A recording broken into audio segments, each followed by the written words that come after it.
A função e de Euler determina para cada número natural n a quantidade de números naturais menores do que n, cujo máximo divisor comum com n é igual a 1.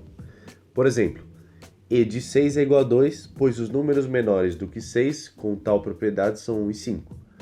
Qual o valor máximo de e de n para n de 20 a 25? Essa questão pode ser um pouco confusa para muita gente, mas o exemplo que ele deu ajuda você a entender o que é essa função. Então, o e de 6, você tem que pensar quais são os números de 1 até 6, em que o máximo divisor comum desse número com o 6 seja 1, ou seja, eles não podem ter nenhum fator comum entre eles. A gente chama isso de primos entre si, tem que ser números primos entre si.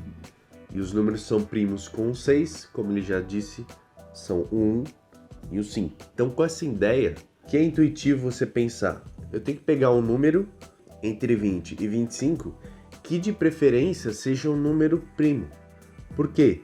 Que um número primo não vai ter nenhum fator comum com nenhum número, a não ser ele mesmo e 1.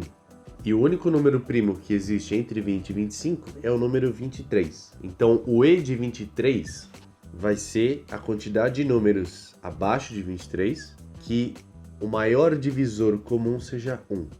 E se você parar para analisar, todos os números abaixo do 23 vão satisfazer essa propriedade, porque ninguém vai ter um fator comum com o 23. Então, a quantidade de números que estão abaixo do 23 são 22 números. Por isso que o e de 23 vai ser 22, pelo fato de ele ser um número primo, e esse vai ser o maior valor que você vai poder encontrar usando esses números de 20 a 25. Então, por isso que essa é a resposta. Então, o que você deveria pensar nesse exercício é procurar um número primo nesse intervalo, porque provavelmente a resposta seria essa.